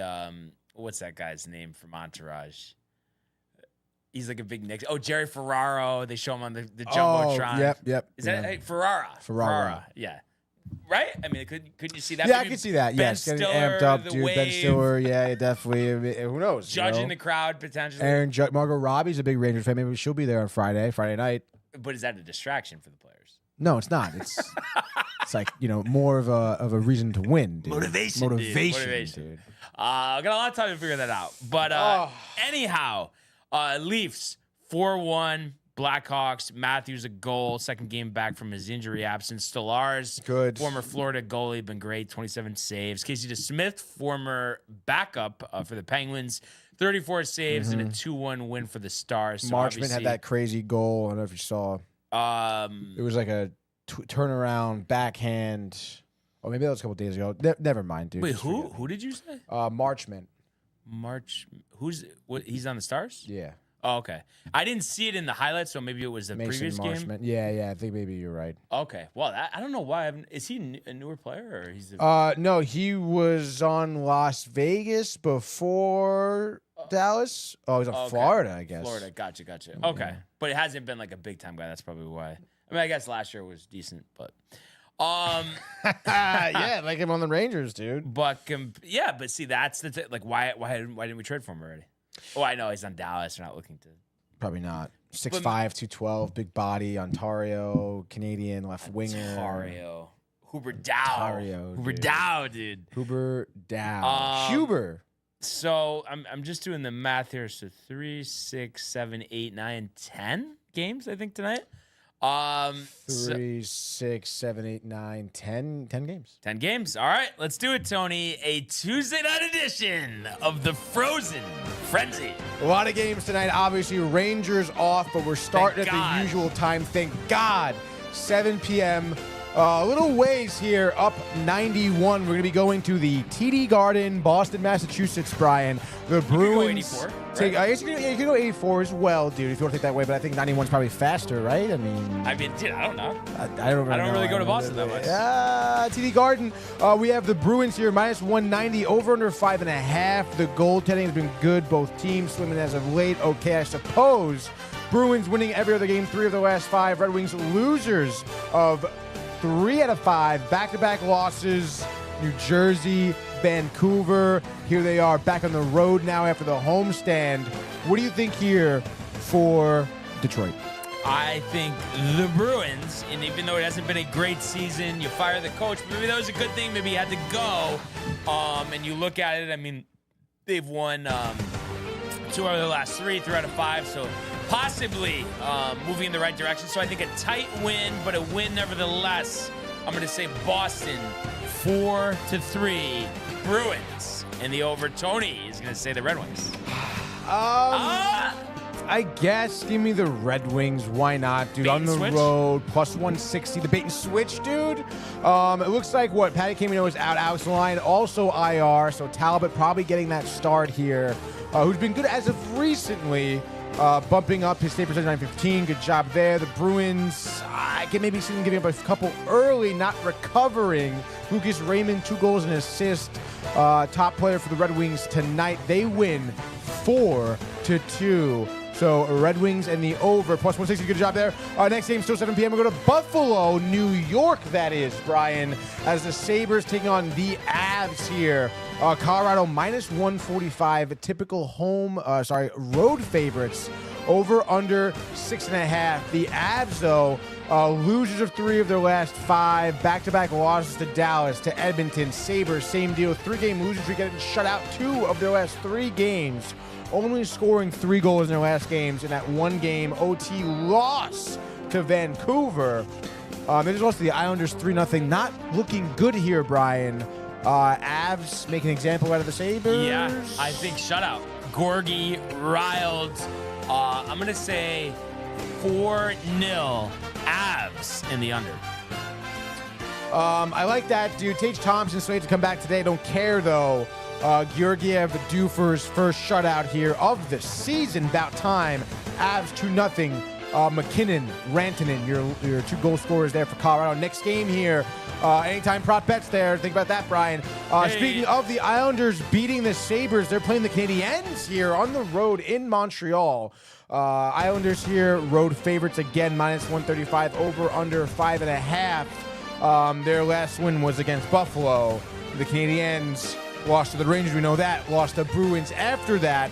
Will it be 3 in a row here for the Canadiens? No, and it's a shame. I want the Islanders to turn it around, but it just doesn't seem like, especially the Canadiens losing 4 out of 5, and I know the Islanders have lost 3 out of 4, but it just feels like a game that the Canadiens win. So I think another nail biter for the Islanders. I'm going to say 3-2 in overtime. Caulfield, the game winner with 10 seconds remaining. Canadiens and the under. Oh, man, that is tough, dude. I can see, maybe Tenders going at it, lack of offense from both sides. Islanders up 1-0 into the third. They blow it, give up 2 goals in the third period. Doesn't even matter from who. Canadiens and the under, dude.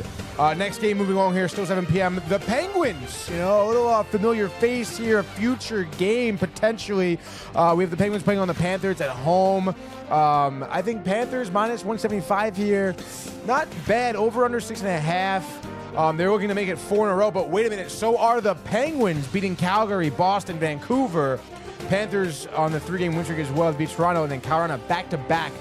They've scored 17 goals in the past 3 games, Brian.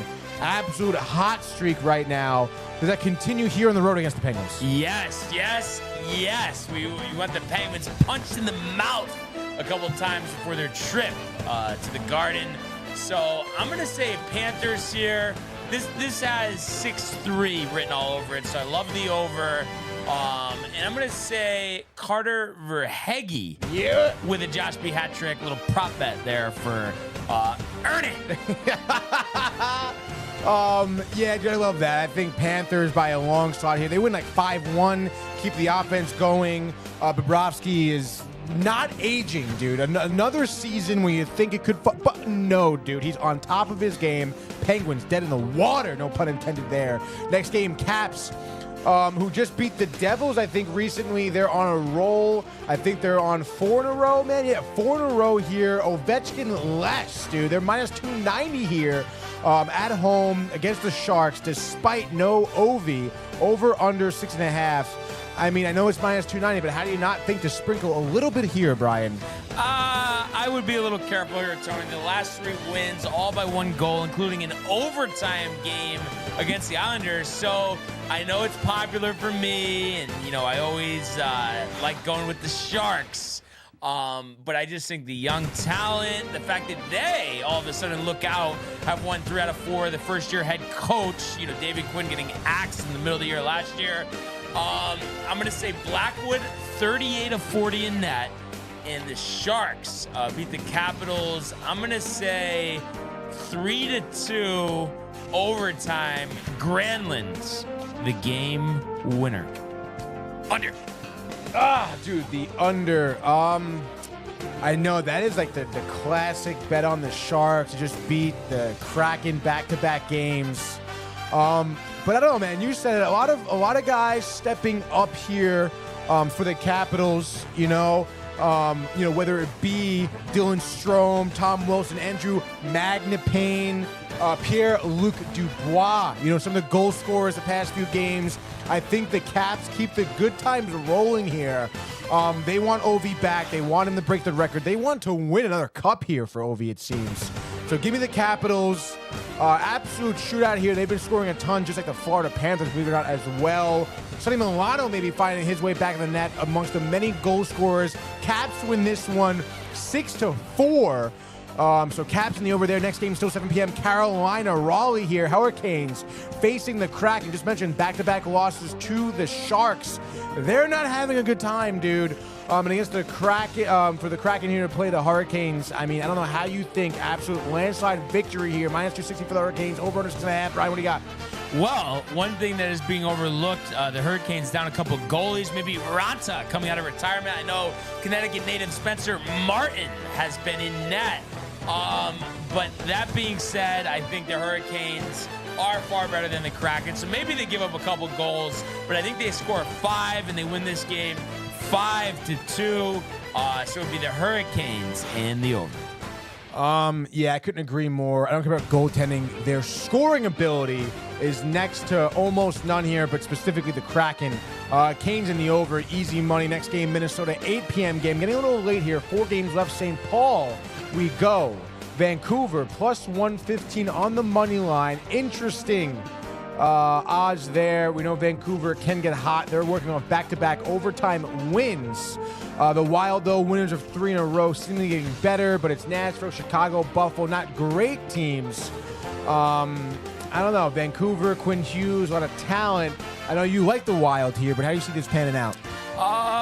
Yeah, this is an interesting one. You know, Minnesota, not crazy favorites here at minus 135, and the Canucks, you know, overall are solid at 13-7. 10-2 away too. Honestly, this is one of those at the buzzer decisions, but I am gonna go with the Wild just because I think this is very close. So you go with the home team, even though the Canucks have played well away from Vancouver. But I think this is a classic game. But I'm going to say 4-3 Minnesota. And we're going to say Kaprizov, the game winner in a shootout. Wild in the over. I'm going to go Canucks in the over, I think. I mean, I love the shootout call, I guess, if it can make it there. I guess give me Jake DeBrusk. OT winner, no shootout. Quinn Hughes, 3 assists on the night. Canucks and the over, Brian. Let's go next game here. I think we're down to our final 3. Yes, dude.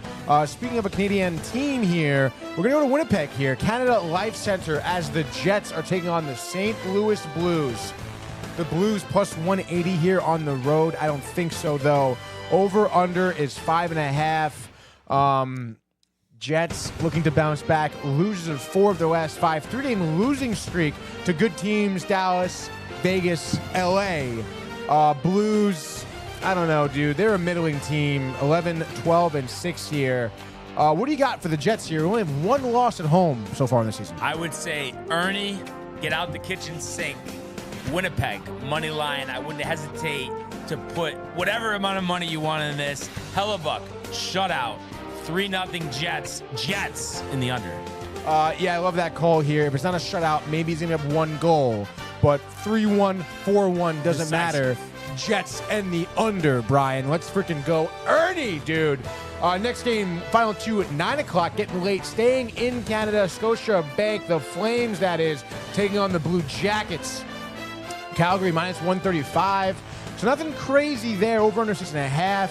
Calgary losers of 4 in a row. Blue Jackets hitting a hot streak. Winners of 4 of their last 5, including a win against Calgary back in Columbus, 5-2 decisively. This will be the second and last time these two teams face each other. Do the Blue Jackets get out the old broom here on the regular season series against the Flames, Ryan? Yeah, I think they do. They've impressed me. Winners of 4 out of 5. And the Flames have actually lost 4 in a row, so you maybe say law of averages, but I'm going to say a Tony favorite here. Come on, give it to me.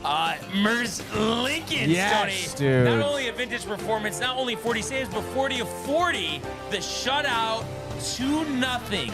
Jackets, Marchenko, 2 goals. The under, dude. I love the call. Give it to me. Flames suck, dude. And why not, dude? Give me the old Justin Danforth couple of goals. Elvis, I love it, dude. Blue Jackets and the under 3-1, dude. Next game, and I believe the last game we're going to get to here. Western Conference Finals rematch here. 10 p.m. ESPN Plus Hulu. A little late night action here. T-Mobile Arena, Las Vegas. The G Knights taking on the Oilers, dude. Oilers here, minus 130. So Golden Knights plus money at home. Not a lot, but plus 110 over under 6.5. Interesting there. Kind of high. Expecting the goals to be high. That's too high, dude. Knights just coming off a shutout loss, 6-0 to the Utah Hockey Club. Could be a bounce back time for them. Oilers 3 in a row, including the winning against the Utah Hockey Club, against Colorado, against the Rangers. They beat Ottawa earlier on. Winners of 4 of the last 5, scoring a lot. What do you think here, dude? This is a tight matchup. Yeah, I love the over. And it's interesting. I feel like these are 2 teams, like you could say over the past few years, they just like go on these stretches where they're like a terrible team, then they figure it out, and like they rotate years of like making it far in the playoffs and losing in the first round. It's all over the place. So I'm gonna say though, give me the Oilers in a shootout. I'm gonna say 5-4. McDavid, the game winner. Oilers in the over. I'm going to say give me the Golden Knights and the over. Last time out, Golden Knights won. It was the under, but G-Knights hit 3 goals unanswered in the third period to come back down from 2-1. Emphatic victory. And I'm going to say something similar tonight, third period. Maybe they're down 2-3, come back. Barbashev, Eichel makes it 4-3. That is your final score of the night here. Golden Knights win this one with the over call, And just like that, that's your Tuesday Frozen Frenzy. So big slate tonight. Poop Barlow is back, though, by the way. Poop Barlow is back. Let's see what he has to say here. Oh, my God. Poop Barlow can kick rocks, dude. Honestly, I'm not even going to call it. Not even to say. I would say Jimmy Buckton. Do we know who that is? No, negative, dude. No idea. Could be Buckta's buddy. I don't know, dude. Speaking of Buckta, we have Jimmy in the house. Hey, guys, I went to the Seahawks-Jets game on Sunday, and it was crazy and a close game. Can't believe we pulled it out, dude. And I'm not sure, like, if that's supposed to be, like, a slight, but I would say, regardless if it was or it wasn't, Tony, It's what the Jets needed. So I think everything worked out. I mean, you want to talk about being embarrassed, but it's, we talk about the Rangers like swapping out parts. I mean, I think the Jets, I think we could say blindly, Tony, without knowing how the offseason is going to go, would most likely have the most roster turnover in the league. So what they do with the players that they have and the games that are remaining this season doesn't mean jack shit. Boom, guys. Right?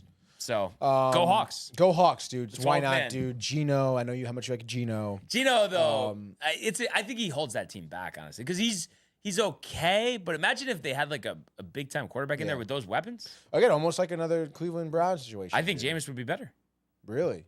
Yeah. Turnovers though, come on. But the yards, like get Metcalf just going in the open field, like that Judy. What was it? 80-yard touchdown. I mean, that was 70 crazy. yards, How about first catch? I was talking about Judy the over. He might have hit the over receiving yards on the first catch. It was like 42 yards. Dude.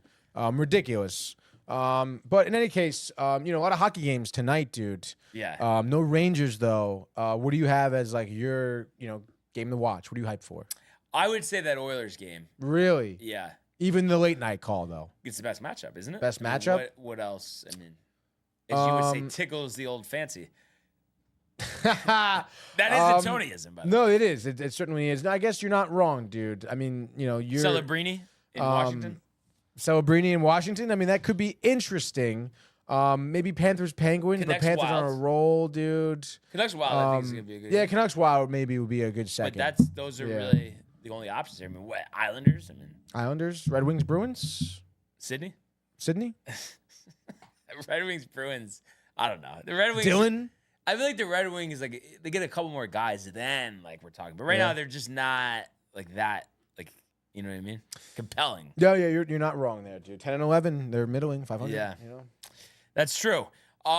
So just a couple things on the way out. Knicks back in action tonight, hosting the Magic NBA Cup game. And the Magic 15-7, Knicks only 12-8. Yikes. Knicks though 4.5-point home favorites. Magic have won 5 in a row. The Knicks have won 3 out of 4. So an interesting matchup. Eastern Conference matchup we'll see 3 times this season. Have not met yet this year. And it's going to be interesting. I mean, the Knicks have been scoring a lot of points. I think it would be a great story. It would be like it's almost like, Tony, I can't imagine like the Knicks in the finals just because like I've never seen it, But it would be kind of crazy. What do you think their chances are? I think somewhat good. I mean, I guess it really just depends what they do with Boston, when they play Boston. Yeah, no, I mean, that's certainly no easy feat to defeat them, dude. I mean, do you think it would be a big deal just because it's been a while? You have a bunch of delirious, Knicks fans earning for, I mean, dude, it's gonna be nuts. I mean, we never forget what the Garden was like when they were playing the Hawks, dude. Like that was wild, Yeah. Like unhinged fans. Yeah. Unhinged completely. And let's see. So yeah, they lost first game of the season to the Celtics by 23, but don't play them till February 8th. Michael, tight. Knicks aren't doing shit. There we go. What do you think? No, I think they have a pretty good chance. Honestly, I don't. I know you always want more as a fan, but I think if you look at the way they've rebuilt that roster, I think Jalen Brunson is the right leader, and I think Towns is really, taking his game to the next level. So I think they have as good a chance as anybody, and I don't think it would be that crazy for them to make the finals. I mean, what do you think? I don't know, man. I mean, it's not that I've been like following a ton, obviously, but I think the horses are there. I don't think it's like an impossible task, especially anyone else in this conference. You can't tell me that anybody else besides the Celtics is definitively better. I mean, Cleveland obviously off to that crazy start, but you expect the fizzle. Yeah, obviously. You do expect the fizzle. I mean, I guess so. Yeah, I mean, Milwaukee obviously has a lot of issues. Even Atlanta. Look how bad Philly's been. But I mean, what about Orlando Banchero back from injury, when he dude? comes back, But I think it's like, what I mean. Everybody's bunched, so it just depends. I guess tight. Yeah, Yeah. exactly. So I'd like to see it though, so it'll be interesting. Would you put the DraftKings money on the 4.5 tonight, or you would go with the road dogs? I guess I would go with the Knicks again. Paulo Banchero out. Towns 40-20. Yeah, so there we go. And Michael echoing Orlando better with Paulo. So yeah, I mean that's really where we're at. I actually need Michael to do some research for fantasy. We have quite a few injuries. I've had a lot in my other league. This one, a few, but it's crazy. I feel like more injuries than ever in the NBA this year, though. Yeah, and I also feel like there's not like a ton of games every night. Yeah, maybe it's because of the holiday. I don't know, dude. They're all at once or nothing. Yeah. Very weird. Very weird. With Thanksgiving too not being on. Sophia later or Sophia, dude. Oh yeah, you know the deal. Binge Buddies, 8 p.m. Dune Prophecy. We're talking. I saw Wicked over the weekend. We'll be talking about that and whatever Manny brings to the table. Maybe Wait, you Mike. said Wicked? Yeah, Wicked. Wait, no. I saw it over the weekend. Right, yeah. Right. So I'll be kind of breaking it down, I guess, on Binge Buddies a little bit anyway. It's so funny when you just, the way you talk about things, so you don't need to say anything. I know we already talked about this, but you just seem like wicked out. You're tight, the length of it. It seems like you're still tired from being in the movie theater that long. You're thinking about dinner and whatever that Manor restaurant House, is. Yes, the dude. Manor, dude. Oh, my God, dude. The fucking burgers and the wings and the salad, dude, and the bread. Michael seems a little more energy here. Wicked, Dune Prophecy, and Cobra Kai. Yeah, he's fucking and then Matthew says Wicked Bastard. Bastard, dude. And he told you that Wicked was beat. Did he see it too? No, he didn't see it. But he just figured because he does the TikTok research, dude. You know, the interviews and we beat. And again, if you're a fan of the play and you know what that was, I can see you obviously really enjoying it. But I never saw the play. And I guess I didn't really do my research into what the movie would be like. Again, you know, we'll talk, just fucking tune in, Binge Buddies, all right? But I thought Michael Buck said not to watch it because Ariana Grande. Yeah, I guess he's got something against Ariana Grande. I gotta think of something. I mean, she was great in it, dude. Yeah, but I'm saying I think I know why he's tight. Why? I mean, just think about what he always is texting us about and stuff. Oh, Put yeah. 2 and 2 together, Tony.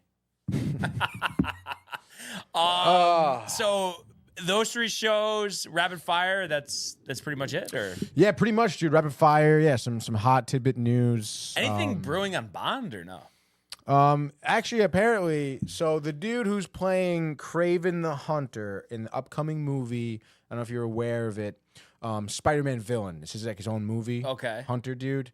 The guy playing it, Aaron Taylor Johnson. Apparently, there's a rumor going around that they're gonna wait and see how that movie does, and if he performs well. And they like him, they're going to try and, you know, they're going to talk to about being James Bond. Huh. So Aaron Taylor Johnson, Brian, could be a potential frontrunner for the next James Bond. Does it seem like that's the right move? Honestly, I do like him a lot. Yeah?